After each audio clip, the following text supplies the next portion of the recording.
Story with Binaca. सुनिए कहानी Binaca की जुबानी। हाजिर है मनु भंडारी की कहानी दो कलाकार।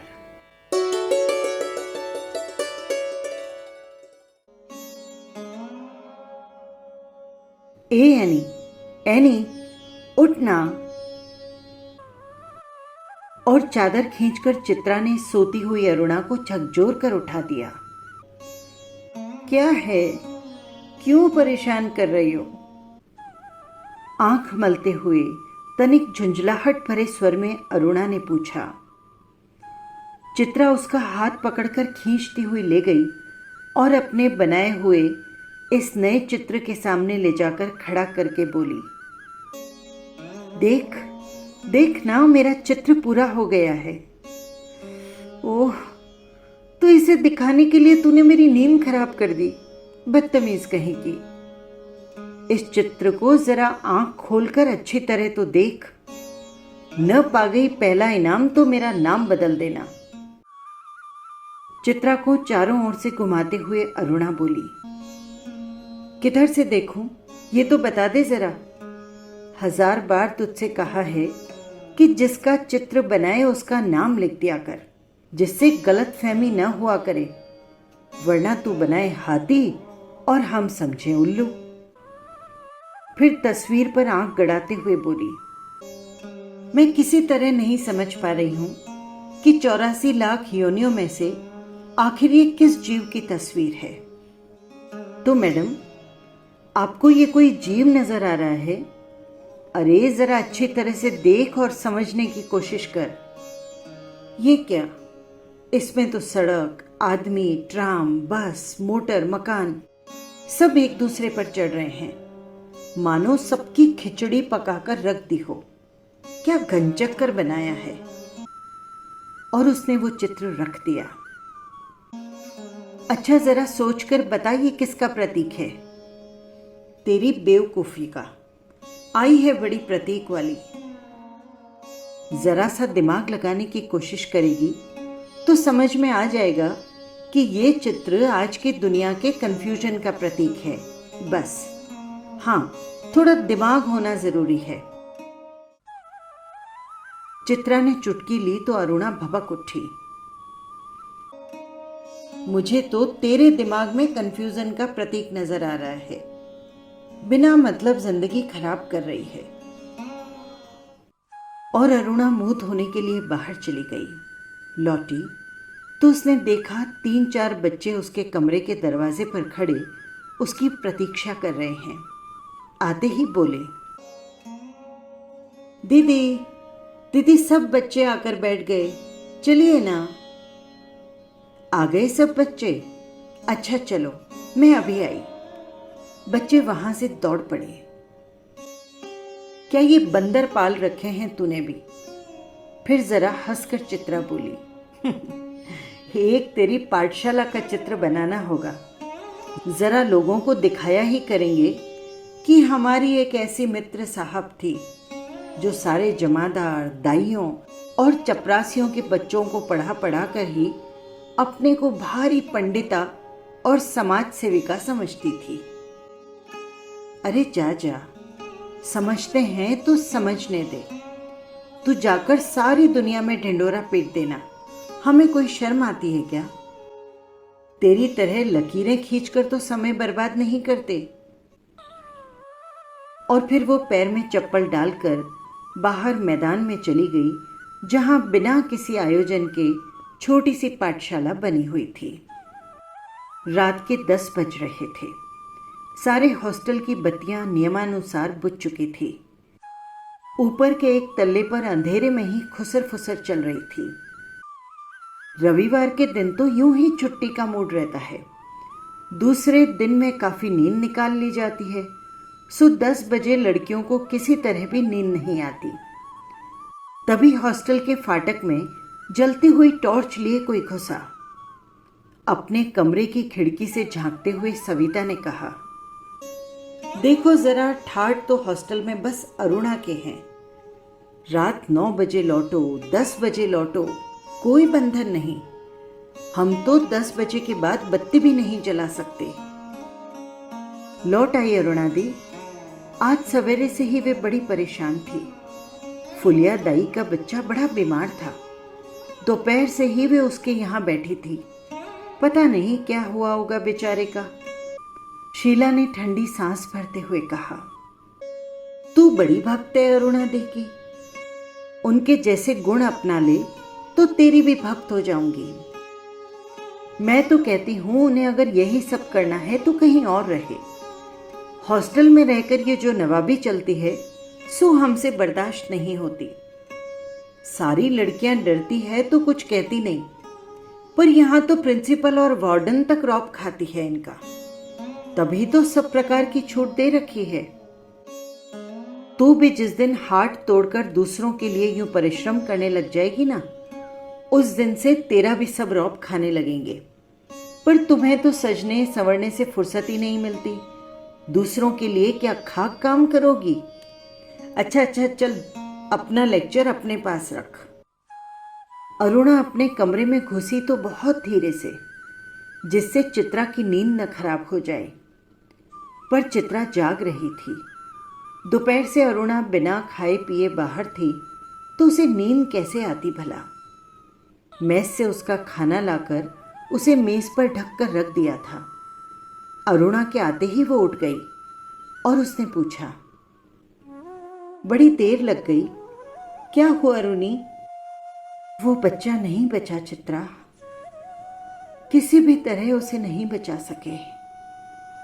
और उसका स्वर किसी गहरे दुख में डूब गया। चित्रा ने माचिस लेकर लैंप जलाया और स्टोव जलाने लगी खाना गर्म करने के लिए। तभी अरुणा ने कहा, रहने दे चित्रा, मैं आज कुछ नहीं खाऊंगी, मुझे जरा भी भूख नहीं है। और फिर उसकी आंखें छलछला आई। चित्रा ने कहा, देख, जो होना था सो हो गया, अब भूखे रहने से क्या होगा, थोड़ा बहुत खा ले। नहीं चित्रा, अब रहने दे, बस तू लैंप बुझा दे। उसके बाद 2-3 दिन अरुणा बहुत ही उदास रही, लेकिन समय के साथ साथ ये गम भी जाता रहा और सब काम ज्यों का त्यों चलने लगा। 4 बजते ही कॉलेज से सारी लड़कियां लौट आई, पर अरुणा नहीं लौटी। चित्रा चाय के लिए उसकी प्रतीक्षा कर रही थी। पता नहीं कहां कहां अटक जाती है, बस इनके पीछे बैठे रहा करो। अरे क्यों बड़बड़ कर रही है? ले मैं आ गई, चल बना चाय। तेरे मनोज की चिट्ठी आई है। कहाँ है? तूने तो पढ़ ही ली होगी फाड़कर। चल हट, ऐसी बोर चिट्ठियां पढ़ने का फालतू समय है किसके पास? तुम्हारी चिट्ठियों में रहता ही क्या है जो कोई पढ़े? बड़े बड़े आदर्श की बातें, मानो खत न हुआ कोई लेक्चर हुआ। अच्छा, तू लिखा करना रस भरी चिट्ठियां, हमें तो वो सब आता नहीं। वो लिफाफा फाड़कर पत्र पढ़ने लगी। जब पत्र समाप्त हो गया तो चित्रा बोली, आज तो पिताजी का भी पत्र आया है। लिखा है कि जैसे ही यहाँ का कोर्स समाप्त हो जाए मैं विदेश जा रही हूँ। मैं जानती थी पिताजी कभी मना नहीं करेंगे। हाँ भाई, धनी पिता की इकलौती बिटिया ठहरी, तेरी इच्छा कभी टाली जा सकती है। पर सच कहती हूँ, मुझे तो ये सारी कला इतनी निरर्थक लगती है, इतनी बेमतलब लगती है कि बता नहीं सकती। किस काम की ऐसी कला जो आदमी को आदमी न रहने दे? तो तू मुझे आदमी नहीं समझती? क्यों? तुझे दुनिया से कोई मतलब नहीं, दूसरों से कोई मतलब नहीं, बस 24 घंटे अपने रंग और तूलियों में डूबी रहती है। दुनिया में बड़ी से बड़ी घटना घट जाए, पर यदि उनमें तेरे चित्र के लिए कोई आइडिया न हो तो तेरे लिए वो घटना कोई महत्व नहीं रखती। हर घड़ी, हर जगह और हर चीज में तू अपने चित्रों के लिए मॉडल खोजा करती है। मेरी इस लगन को देखकर ही तो गुरुजी कहते हैं कि वो समय दूर नहीं जब हिंदुस्तान के कोने कोने में मेरी शोहरत गूंज उठेगी। अमृता शेरगिल की तरह मेरा भी नाम गूंज उठे, बस यही तमन्ना है। कागज पर इन निर्जीव चित्रों को बनाने के बजाय 2-4 की जिंदगी क्यों नहीं बना देती? तेरे पास सामर्थ्य है, साधन है। वो काम तो तेरे और मनोज के लिए छोड़ दिया। तुम दोनों ब्याह कर लो और फिर सारी दुनिया का कल्याण करने के लिए झंडा लेकर निकल पड़ना।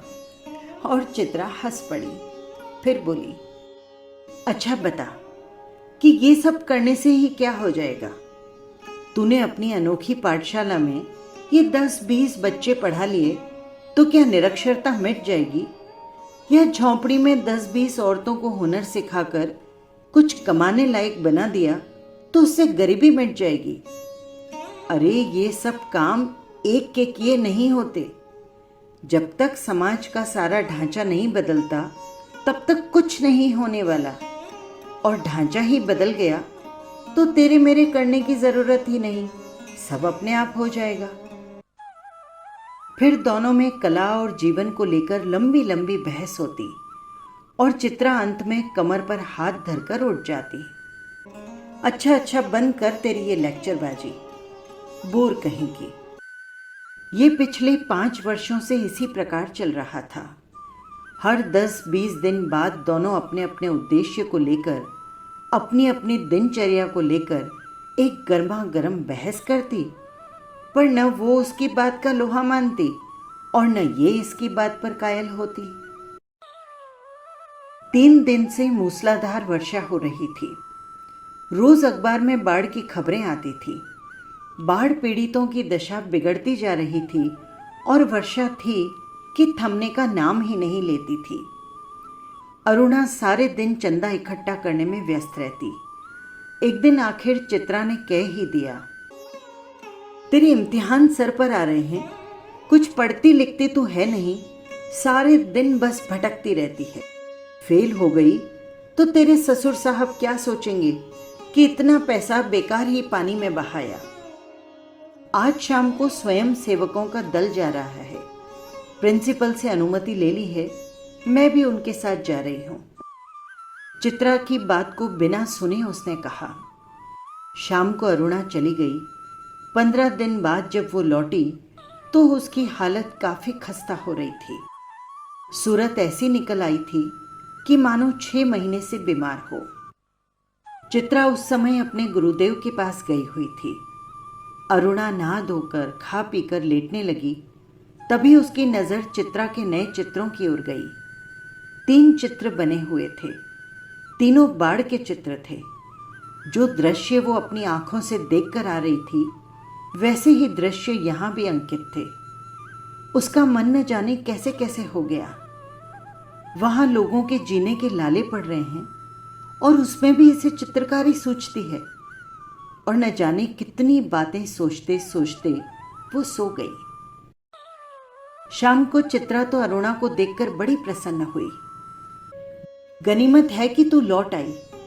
मैं तो सोच रही थी कि कहीं तू बाढ़ पीड़ितों की सेवा करती ही न रह जाए और मैं जाने से पहले तुझसे मिल भी ना पाऊं।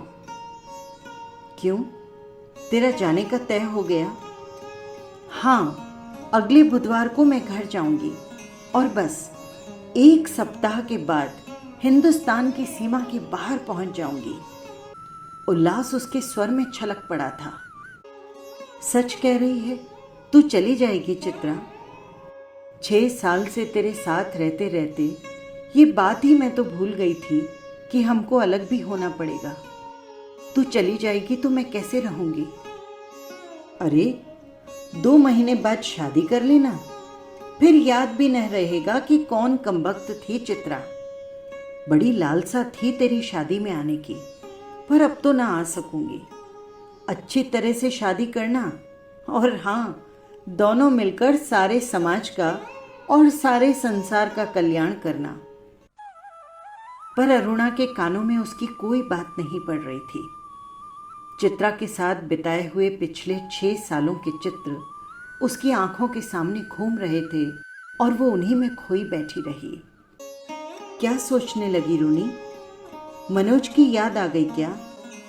चल हट, हर समय का मजाक अच्छा नहीं लगता। उस दिन रात में भी अरुणा अपने और चित्रा के बारे में सोचती रही। दोनों के आचार विचार, रहन सहन, रुचि आदि में जमीन आसमान का अंतर था। फिर भी कितना स्नेह था दोनों में। सारा हॉस्टल उनकी मित्रता को ईर्ष्या की नज़र से देखता था। जब उसके बीए के इम्तिहान थे तो चित्रा कितना ख्याल रखती थी उसका। वो अक्सर चित्रा को डांट दिया करती थी, पर कभी उसने बुरा नहीं माना। यही चित्रा अब चली जाएगी, दूर, बहुत दूर। ये 2 महीने भी वो कैसे निकालेगी? और यही सब सोचते सोचते उसे नींद आ गई। आज चित्रा को जाना था। हॉस्टल से उसे बड़ी शानदार विदाई मिली थी। अरुणा सवेरे से ही उसका सारा सामान ठीक कर रही थी। एक एक करके चित्रा सबसे मिलने गई। गुरुजी के घर की तरफ चल पड़ी। 3 बज गए, पर वो लौटी नहीं। अरुणा सारा काम समाप्त करके उसकी राह देख रही थी। और भी कई लड़कियां वहां जमा थी। कुछ बार बार आकर पूछ जाती, चित्रा लौटी या नहीं? अरे 5 बजे की गाड़ी से वो जाने वाली है। अरुणा ने सोचा वो खुद जाकर देख आए कि आखिर क्या बात हो गई। तभी हड़बड़ाती सी चित्रा ने प्रवेश किया। बड़ी देर हो गई ना? अरे क्या करूं, बस कुछ ऐसा हो गया कि रुकना पड़ा। आखिर क्या हो गया ऐसा जो तुझे रुकना पड़ा? हम भी सुने तो। 2-3 कंठ एक साथ बोले। अरे गर्ग स्टोर के सामने एक पेड़ के नीचे अक्सर एक भिखारिन बैठी रहती थी ना।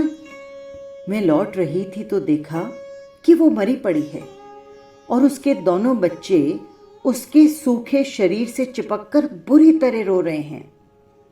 जाने क्या था उस सारे दृश्य में कि मैं खुद को रोक न सकी और एक रफ सा स्केच बना ही डाला। बस इसी में इतनी देर हो गई। चर्चा इसी पर चल पड़ी। कैसे मर गई? कल तो देखा था उसे, किसी ने दार्शनिक की मुद्रा में कहा। अरे जिंदगी का क्या भरोसा, मौत कहकर थोड़ी ही आती है, आधी आधी। पर इस चर्चा से अरुणा कब खिसक गई कोई जान ही नहीं पाया। 4:30 बजे चित्रा हॉस्टल के फाटक पर आ गई, पर तब तक अरुणा का कहीं पता नहीं था। बहुत सारी लड़कियां उसे छोड़ने के लिए स्टेशन पर आई, पर चित्रा की आंखें बराबर अरुणा को ढूंढ रही थी।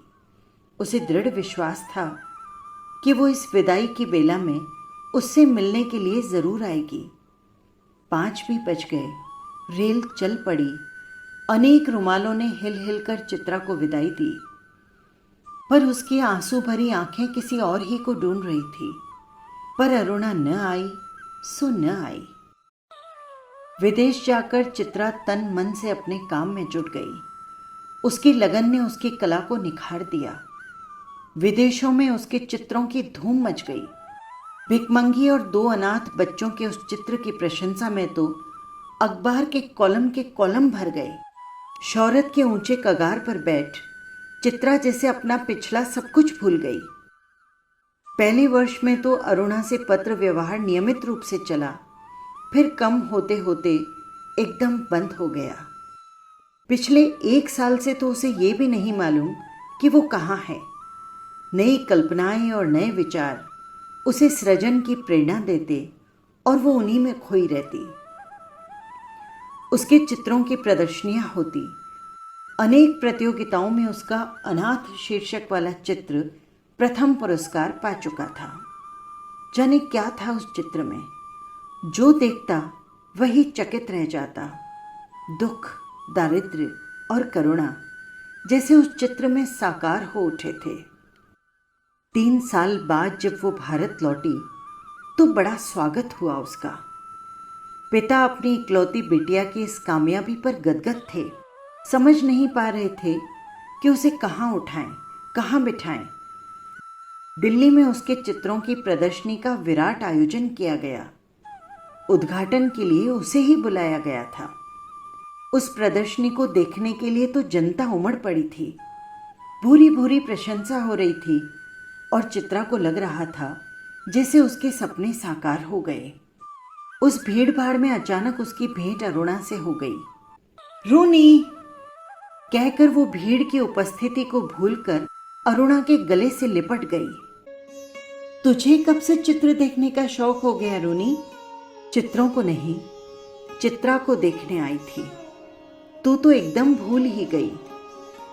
अरे ये बच्चे किसके हैं? दो प्यारे से बच्चे अरुणा से सटकर खड़े थे। लड़के की उम्र कोई 8 साल की थी और शायद लड़की 5 वर्ष के आसपास की होगी। मेरे बच्चे हैं और किसके? बच्चों, ये तुम्हारी मौसी चित्रा है। नमस्ते करो अपनी मौसी को, अरुणा ने आदेश दिया।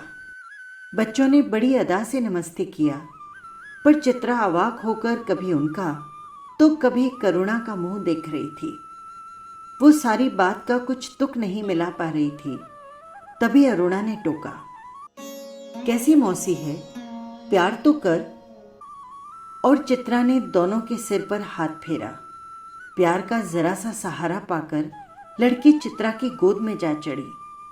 अरुणा ने कहा, तुम्हारी ये मौसी बहुत अच्छी तस्वीरें बनाती है। ये सारी तस्वीरें इन्हीं की बनाई हुई है। सच? आश्चर्य से बच्ची बोल पड़ी। तब तो मौसी, तुम जरूर ड्राइंग में फर्स्ट आती होगी। मैं भी तो अपनी क्लास में फर्स्ट आती हूँ। तुम जब हमारे घर आओगी ना, तो अपनी कॉपी दिखाऊंगी। बच्ची के स्वर में मुकाबले की भावना थी। चित्रा और अरुणा इस बात पर हंस पड़ी। आप हमें सब तस्वीरें दिखाइए मौसी, समझा समझा कर, बच्चे ने फरमाइश की। चित्रा समझाती तो क्या, यूं ही तस्वीरें दिखाने लगी। घूमते घूमते वे उसी भिखारिन वाली तस्वीर के सामने जा पहुंचे। चित्रा ने कहा, यही वो तस्वीर है रूनी, जिसने मुझे इतनी प्रसिद्धि दी। मौसी, ये बच्चे रो क्यों रहे हैं मौसी?